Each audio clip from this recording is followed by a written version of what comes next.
Vamos a tratar la cuestión de la ineficacia de las disposiciones testamentarias. En relación con la ineficacia, podemos decir que existen, digamos, tres supuestos de ineficacia del testamento o de las disposiciones testamentarias en su caso.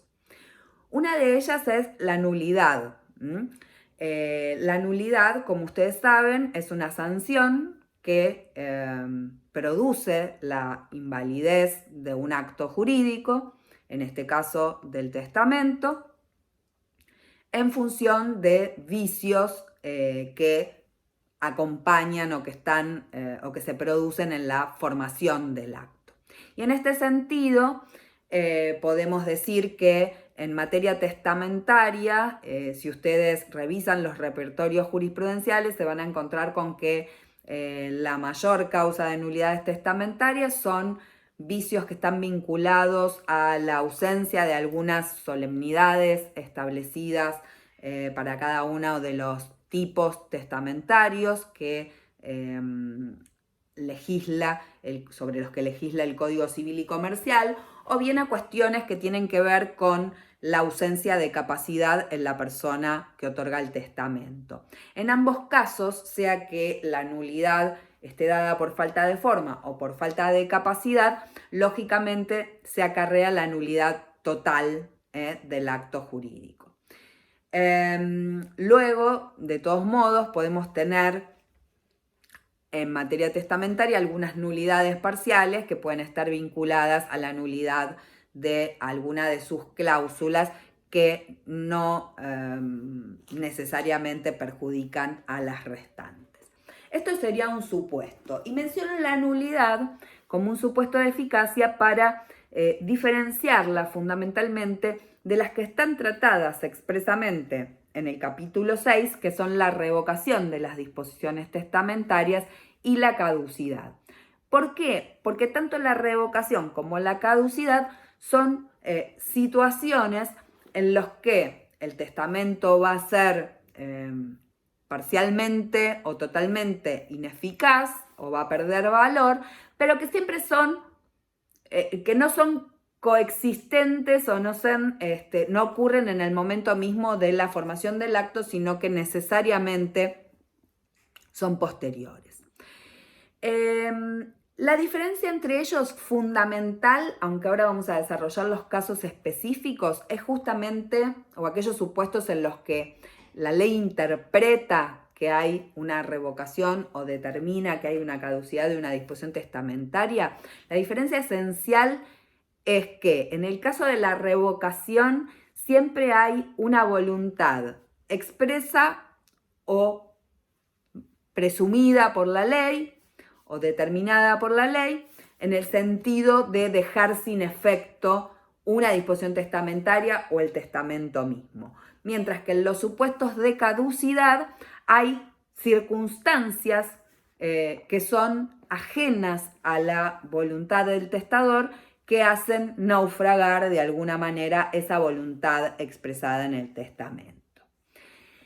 En relación a la revocabilidad, hay que decir que nosotros vimos, cuando empezamos a hablar de la sucesión testamentaria, que el testamento es un acto esencialmente revocable y que esa revocabilidad está fundada en la idea de que las personas pueden cambiar sus últimas voluntades todas las veces que quieran, y que, digamos, como esas últimas voluntades tienen que ser la expresión fiel de los deseos y de la voluntad de la persona que está otorgando testamento, puede cambiar de pareceres, de afectos, de ideas, etc.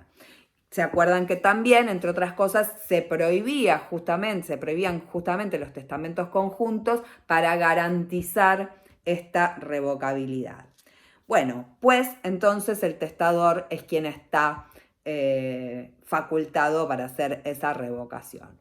¿Cómo se hace la revocación expresa de un testamento? Bueno, pues se hace por otro acto revestido de formas testamentarias. Esto es muy importante, no es que si yo hice un testamento y me arrepiento, hago cualquier papelito en cualquier cosa para revocarlos, o le mando una carta documento al beneficiario y le digo, te revoqué el testamento. No, tengo que otorgar un testamento revocatorio.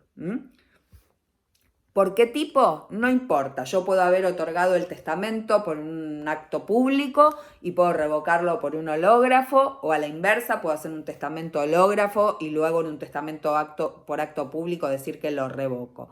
Esto no, no me ata la forma, no necesito revocarlo por un testamento del mismo tipo. Sí es necesario que sea un acto revestido de formas testamentarias.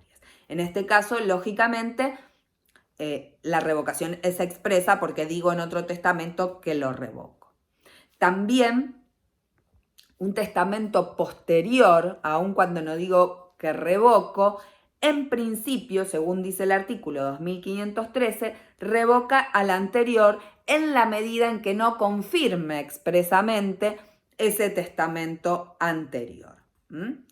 De modo que yo puedo otorgar un testamento, supongamos, otorgué un testamento en el año 2017, vengo hoy, otorgo un nuevo testamento, y en este nuevo testamento en principio se va a considerar revocatorio del anterior, al menos que resulte expresamente o que las disposiciones resulten que este quiere complementar al anterior o que ratifico expresamente la existencia del anterior o la vigencia del anterior.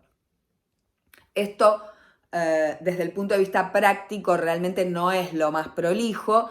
Lo ideal, pero esto ya como una cuestión práctica, no porque la ley no lo admita, lo ideal es otorgar un nuevo testamento que sea completo para evitar, digamos, dificultades interpretativas que pueden surgir en esta idea de vincular distintos, de hilar, digamos, la voluntad expresada en los distintos testamentos. En cuanto a supuestos de revocación tácita, nos encontramos con el que está dispuesto en el artículo 2514, que es el testamento, es la revocación por matrimonio.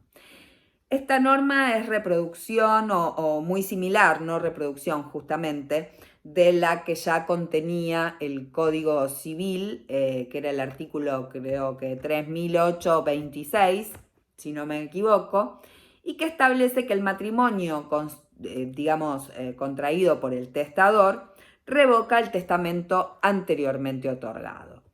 La doctrina tradicionalmente ha justificado este efecto revocatorio que tiene el matrimonio sobre el testamento anterior en consideración a el cambio de afectos, digamos, que supone el matrimonio. Lo que ha agregado, lo que se ha agregado a través de la reforma en el Código Civil y Comercial es una excepción. Es decir, una excepción a este efecto revocatorio que tiene el matrimonio, diciendo que el matrimonio revoca el testamento anterior, excepto que en este se instituya heredero al cónyuge, es decir, el testamento otorgado a favor del novio que después deviene cónyuge, o que de sus disposiciones resulte la voluntad de mantenerlas después del matrimonio. Es decir, que se teste y del propio testamento resulte que ya se tuvo en miras ese matrimonio que se iba a celebrar. Que yo dijera, bueno, quiero hacer un legado a favor de X persona y quiero sostener esto aun cuando esté próximo a casarme, digamos, ¿no? Pero esto tiene que resultar del contexto del propio testamento. El artículo 2515 también contempla como supuesto de revocación la cancelación o destrucción del testamento hológrafo. En realidad, cuando hay destrucción del testamento hológrafo, más que digamos, podemos estar en una discusión sobre si tenemos revocación o realmente es un supuesto en el que se produce la inexistencia del testamento, porque si no existen copias y el testamento es destruido, digamos, el testamento no puede ser probado por otros medios que no sea el propio testamento. Sí, dice aquí, cuando existen varios ejemplares del testamento hológrafo, entonces este queda revocado si se cancelan o destruyen, digamos, todos los originales. Después dice que si el testamento se encuentra total o parcialmente destruido o cancelado, en casa del testador se presume que la destrucción es obra suya. Bueno, aquí ya entramos como en una situación no probatoria, mientras no se pruebe lo contrario, es decir, que no haya sido otro el que lo canceló o destruyó parcialmente. La otra cuestión o el otro hecho que el código determina como revocatorio de la disposición testamentaria, que es el artículo 2516, es el supuesto en que se transmite la cosa legada o se transforma la cosa. Aquí determina que la transmisión de la cosa legada revoca el legado aun cuando el acto no sea válido por defecto de forma o la cosa vuelva a dominio del testador. Es decir, cuando habla de transmisión habla de enajenación, sea gratuita u onerosa.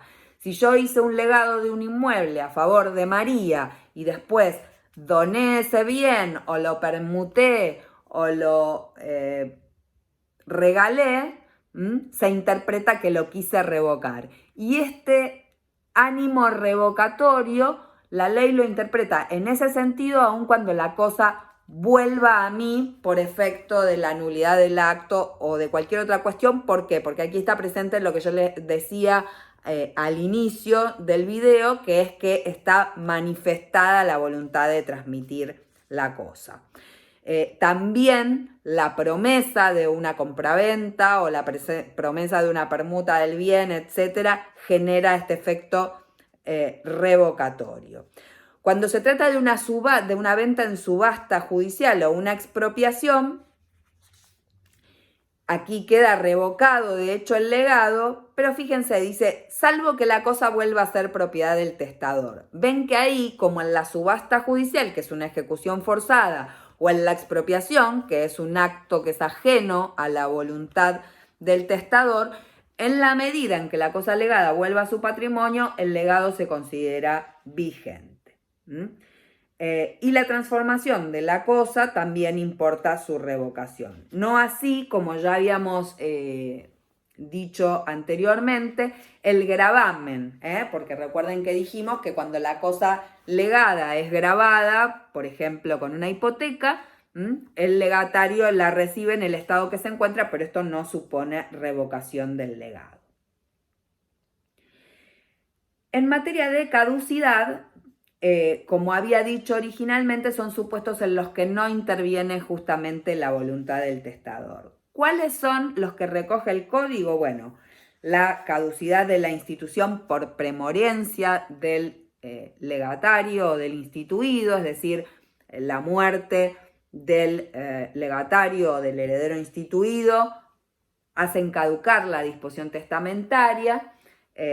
Recordemos que allí puede, si se nombraron legatarios o herederos sustitutos, pueden tomar este lugar, pero digamos caducaría la institución a favor del primero.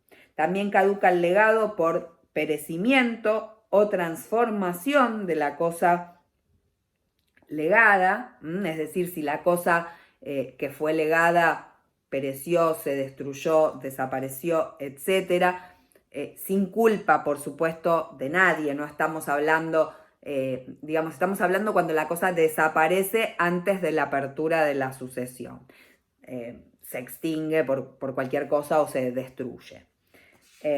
Porque si la cosa existe al momento en que la sucesión se abra, bueno, pues habrá que ver allí si la cosa perece con o sin culpa, y en ese caso, como ya vimos, cuáles son las obligaciones que corresponderán al heredero.